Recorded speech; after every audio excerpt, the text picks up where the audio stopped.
Aujourd'hui, on va aborder un sujet qui suscite beaucoup d'intérêt, de questions et même parfois des malentendus. On va se parler de haut potentiel. Qu'est-ce que le haut potentiel? On va démystifier certains mythes et puis je vais vous donner des faits concrets. Mais avant de plonger dans le vif du sujet, je voudrais vous rappeler une chose importante, c'est que le haut potentiel, c'est un domaine multidimensionnel. C'est un domaine qui est complexe. Donc, il y a beaucoup de stéréotypes, il y a beaucoup d'idées fausses qui circulent. Mon but aujourd'hui, c'est de vous donner une vision plus claire de ce qu'est le haut potentiel pour le cas où votre enfant peut-être l'est ou peut-être même vous-même d'ailleurs. Alors, laissez-moi vous... J'ai quand même envie, pour démarrer, de vous raconter une histoire. Quand j'ai découvert le haut potentiel de mon fils, la première fois qu'on m'a parlé de haut potentiel, mon fils, il avait 2 ans et demi, quelque chose comme ça, quand un médecin a prononcé pour la première fois le mot de haut potentiel. Alors, peut-être que comme vous, et c'est peut-être comme ça que vous êtes arrivé ici, j'ai commencé à essayer d'en savoir plus, de m'informer, de comprendre, de lire des livres.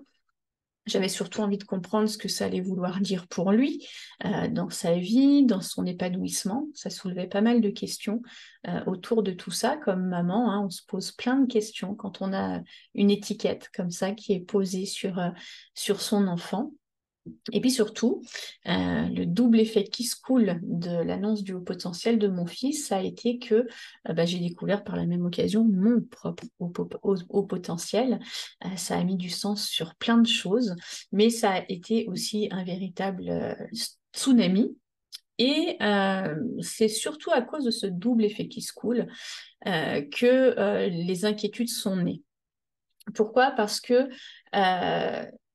la simple idée que mon fils allait devoir passer par les mêmes étapes, par les mêmes douleurs, par les mêmes blessures, par lesquelles j'étais moi-même passée enfant, ça c'était vraiment terrifiant. J'avais une bonne idée. Maintenant, je pouvais mettre un mot dessus, mais j'avais une bonne idée de ce que ça voulait dire d'être atypique, ce que ça voulait dire de ne pas avoir un fonctionnement global comme les autres enfants de son âge. Et donc, ça a généré beaucoup de stress, beaucoup d'inquiétude pour moi. Je sais que beaucoup d'entre vous, parmi les personnes qui écoutaient, peuvent comprendre ce que je suis en train de vous partager. C'est pour ça que cette vidéo, elle est tellement importante. Je sais que parmi vous, vous êtes nombreux à avoir eu ce double effet qui se coule aussi, et que certaines des inquiétudes qui naissent euh, et qui concernent le haut potentiel de votre enfant, viennent aussi du fait que vous avez, vous aussi, une bonne idée de ce que ça veut dire de vivre dans nos sociétés avec un fonctionnement qui n'est pas tout à fait le même que celui des autres. Alors, ce que j'aimerais que vous compreniez aujourd'hui pour mettre de la clarté sur ce qu'est le haut potentiel, c'est tout d'abord que le haut potentiel, c'est bien plus que les résultats à un test de QI. C'est vraiment la première chose que j'ai vraiment envie que vous entendiez. Je vous invite vraiment à démystifier ce sacro-saint test de QI qui, en vrai, ne vous dit pas grand-chose sur qui est votre enfant. Mon fils a passé un test de QI, par exemple. Le test de QI, il vient évaluer les compétences cognitives de l'enfant à un moment donné. Je vous ferai une vidéo sur le test de QI. Dites-moi dans les commentaires si ça vous dirait que je vous fasse une vidéo sur à quoi il sert vraiment ce fameux test de QI. En tout cas, il ne résume pas le haut potentiel de votre enfant, c'est un indicateur parmi d'autres indicateurs. Il est intéressant en tant qu'indicateur, mais il n'est pas suffisant à indiquer un haut potentiel sur votre enfant. Et puis surtout, il ne vous dit rien. Si vous êtes comme moi et que vous avez fait passer ce test à votre enfant, je suis assez sûre qu'en sortant de l'examen, sauf si vous êtes tombé, et heureusement il y en a sur un professionnel particulièrement bien formé à la question du haut potentiel, et heureusement encore une fois il y en a, mais la plupart du temps, les parents que j'accompagne en tout cas me ramènent et me rapportent que ils sont ressortis avec un chiffre et que ça les a aidés en rien dans leur parentalité, ça leur a pas donné de pistes, leur a pas donné de stratégie à mettre en place, ça leur a pas donné une meilleure compréhension de leur enfant. Donc, On commence par démystifier ce sacro-saint test de QI. Le haut potentiel ne se résume pas à un score au test de QI. Ensuite, le haut potentiel, c'est un fonctionnement spécifique, un fonctionnement cognitif spécifique, mais c'est aussi une hypersensibilité. Vous devez comprendre que tous les enfants à haut potentiel sont des hypersensibles. Tous. Alors, ça veut dire quoi? Ça veut dire qu'ils ont tous un monde émotionnel particulièrement intense, mais ça ne veut pas dire que ils l'expriment tous de la même manière. Qu'est-ce que je veux dire par là? Je veux dire que certains enfants au potentiel et donc hypersensibles vont avoir plutôt des tempéraments, des caractères explosifs. Ils vont exprimer de manière très intense leur monde émotionnel à la même intensité que ce qu'ils ressentent en général, hein. Et puis, il y a aussi des enfants qui sont plutôt introvertis et qui, eux, vont vivre cette même intensité émotionnelle, mais qui vont pas l'exprimer de la même manière. Mais quoi qu'il en soit, qu'elle se voie, qu'elle soit flagrante ou qu'elle soit plus subtile, tous les enfants au potentiel sont aussi des enfants hypersensibles. Je fais une petite parenthèse pour vous dire quelque chose d'important. L'inverse n'est pas vrai. Tous les hypersensibles ne sont pas des hauts potentiels. Ok? On peut être hypersensible sans avoir un haut potentiel, mais on ne peut pas être haut potentiel sans avoir une hypersensibilité. D'accord? Donc, pour un enfant haut potentiel, ça veut dire quoi? Ça veut dire que tout ce qu'il perçoit de son environnement, de sa vie de famille, de sa vie scolaire, de ses relations sociales, tout ce qu'il vit passe toujours d'abord par le filtre des émotions. Toujours. On a tendance, hein, et peut-être que c'est une croyance que vous aviez, à penser que les enfants à haut potentiel sont des enfants raisonnés, raisonnables, parce que, bien entendu, ils ont un bon niveau de langage en général, ils sont capables, en effet, d'un raisonnement peut-être plus poussé que les autres enfants de leur âge, mais il n'empêche que, dans leur fonctionnement neuropsychologique, tout passe d'abord par leur monde émotionnel. Donc, c'est pas vrai, hein, de croire que tous les enfants au potentiel sont des enfants raisonnés et raisonnables. Ils le sont parfois, mais pas que, puisque ce monde émotionnel est très présent chez eux et toutes les informations de leur monde passent par ce filtre émotionnel. Ça ne veut pas dire qu'ils sont handicapés. Ça ne veut pas dire que l'hypersensibilité vient dans leur vie comme un handicap.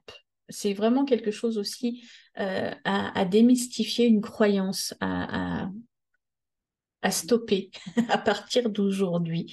On est d'accord que c'est pas tous les jours simple d'accompagner un enfant à haut potentiel et hypersensible. C'est pas très reposant. C'est plutôt plus complexe quand on est parent, d'accord? Jusque-là, on est complètement d'accord. Mais ça ne veut pas dire que vous êtes voué, vous, comme parent, à une vie de famille chaotique, explosive, permanente. Et ça ne veut pas dire non plus que vos enfants sont voués à vivre un mal-être, une anxiété, etc. en permanence. Si vos enfants et vous-même êtes suffisamment bien accompagnés pour vous permettre de respecter les fonctionnements et les besoins spécifiques de vos enfants, alors il est tout à fait possible pour une famille avec des enfants à haut potentiel de vivre une vie de famille classique avec des hauts, des bas. La vie, c'est le mouvement, hein. Aucune vie de famille ne ressemble à un tracé plat comme ça. Les tracés plats, vous savez, c'est quand on est mort, hein, sur les électrocardiogrammes. Donc, c'est plutôt une bonne nouvelle si vous n'avez pas de tracé plat dans votre vie de famille. Il y aura des hauts, il y aura des bas, mais ce sera agréable, épanouissant, enrichissant pour chacun des membres de votre vie de famille si vous arrivez simplement à tenir compte des besoins spécifiques de votre enfant et puis des vôtres aussi, parce que ça, c'est aussi quelque chose de très important. Être un enfant à haut potentiel ou avoir un haut potentiel, quel que soit l'âge, enfant, ado, jeune adulte, puis même parfois comme adulte, c'est avoir des besoins éducatifs spécifiques. Les enfants à haut potentiel, ils ne s'accompagnent pas dans la vie de famille comme tous les autres enfants. Je dirais que c'est même la première chose à admettre. Si vous avez envie de vivre une vie de famille qui soit chouette et qui soit sympa, Si vous avez envie de vous enrichir mutuellement, si vous avez envie d'être épanoui, vous, dans votre parentalité, et puis d'accompagner votre enfant à être épanoui lui aussi dans sa vie présente et à venir, je crois que la première chose à admettre, c'est qu'on ne peut pas accompagner un enfant au potentiel comme un autre enfant, comme un enfant lambda. Ça veut dire aussi que ce qui marche pour tout un tas d'autres enfants, ça ne marchera pas pour votre enfant au potentiel. Et c'est pour ça, entre autres, que les méthodes clés en main, vous savez, ces méthodes dont on nous parle souvent, quel que soit le nom qu'on leur donne, peu importe, mais en tout cas où il faudrait suivre des étapes, petit 1, petit 2, petit 3, avec les enfants au potentiel, ça marche jamais. C'est pour ça aussi que si vous discutez à la sortie de l'école avec d'autres mamans ou dans votre vie, dans votre famille, avec les oncles, les tantes, et puis que vous cherchez des conseils pour relever les défis que vous vivez aujourd'hui dans votre parentalité, bien souvent, les conseils qu'on va vous donner ne fonctionneront pas avec votre enfant parce que votre enfant a au potentiel, il a des besoins éducatifs qui sont spécifiques. Donc, vous pouvez faire un trait sur les méthodes clés en main. Et par contre, il va falloir vraiment vous attacher à observer votre enfant, repérer ses besoins spécifiques vous attacher à vous y adapter ou en tout cas à en tenir compte dans l'éducation que vous lui proposez. Donc, vous voyez que dans cette vidéo, qu'est-ce que je suis en train de vous dire? En fait, je suis en train de vous dire que être à haut potentiel, c'est toute une autre manière d'être au monde. D'accord? C'est des fonctionnements cognitifs différents, des fonctionnements neuropsychologiques différents, des fonctionnements émotionnels différents et des fonctionnements éducatifs différents. C'est une autre manière d'être au monde. Mais là où ça se complique encore, parce qu'on pourrait se dire, OK, faisons une liste des besoins des enfants au potentiel, faisons une liste de leur fonctionnement cognitif, neuropsychologique, émotionnel, faisons une liste de tout ça, et puis créons une méthode qui va vraiment leur correspondre. Non plus, ça va pas être possible non plus. Pourquoi? Parce que chaque enfant est au potentiel, exprime son haut potentiel par le filtre de qui il est, par le filtre de sa personnalité et de son caractère. Ça veut dire quoi? Ça veut dire que si vous avez dans un lieu plusieurs enfants à haut potentiel regroupés, il n'y en a pas un qui ressemble à l'autre. Il n'y en a pas un qui exprime son haut potentiel exactement de la même manière qu'un autre enfant. Et puis d'ailleurs, si vous êtes parent de plusieurs enfants à haut potentiel, vous voyez exactement ce que je suis en train de vous dire. On peut avoir deux hauts potentiels dans la famille et avoir des profils complètement différents ou une expression de leur haut potentiel qui est complètement différente. Donc ça, c'est vraiment très, très, très important. Oui, il y a des caractéristiques communes chez les enfants au potentiel, il y a des traits communs, mais la manière dont ça va s'exprimer pour chacun des individus, ça, c'est individuel.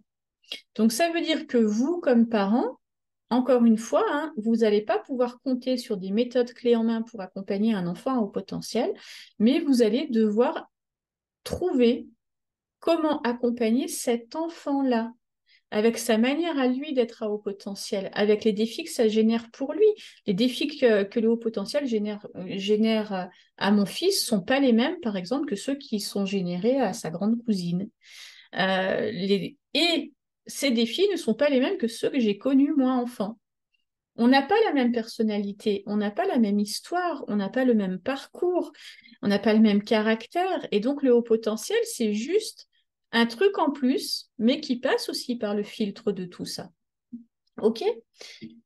Donc, pour terminer, on va juste terminer par on arrête avec ce mythe, s'il vous plaît, on arrête avec ce mythe de l'enfant au potentiel surdoué avec les petites lunettes, là, vous savez, celui qui tous les ans passe à la télé pour nous montrer qu'à 13 ans, il a eu son bac avec mention, etc., etc. On arrête avec ça. Je dis pas que ça n'existe pas, mais je dis que ça fait beaucoup de mal aux milliers d'autres enfants à haut potentiel qui, eux, sont en échec scolaire, qui, eux, ont de la difficulté à s'adapter, à se faire des amis, qui... Ça leur fait beaucoup, beaucoup de mal. Donc, on arrête avec ce mythe de l'enfant surdoué, du petit prodige, qui a un avenir tout tracé, où tout est facile pour lui. On arrête avec ça. OK? Dans la prochaine vidéo de cette chaîne, je vais vous parler de comment on peut identifier un enfant à haut potentiel. Alors, si elle est déjà en ligne, vous allez trouver là le petit i qui est là.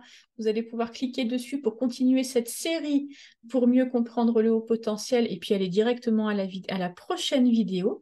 Et puis, si elle n'est pas encore en ligne, elle va bientôt arriver puisque on est parti ensemble, je l'espère, pour une série pour mieux comprendre le haut potentiel. J'espère que cette vidéo, elle vous a aidé à casser quelques mythes, à vous défaire peut-être de certaines croyances, à avoir une vision plus claire de ce que vous pouvez faire dès maintenant pour mieux accompagner vos enfants, parce qu'en comprenant mieux, ben, on prend des meilleures décisions. C'est l'objectif de cette série, justement. Et puis, bah, si vous avez des questions ou d'autres sujets que vous aimeriez que j'aborde dans cette série ou dans une future série, je vous invite vraiment à me laisser un commentaire sous cette vidéo. Je viens toujours les lire et j'y réponds toujours. Je vous embrasse et puis en attendant la prochaine vidéo de cette série, prenez soin de vous et prenez soin de vos enfants.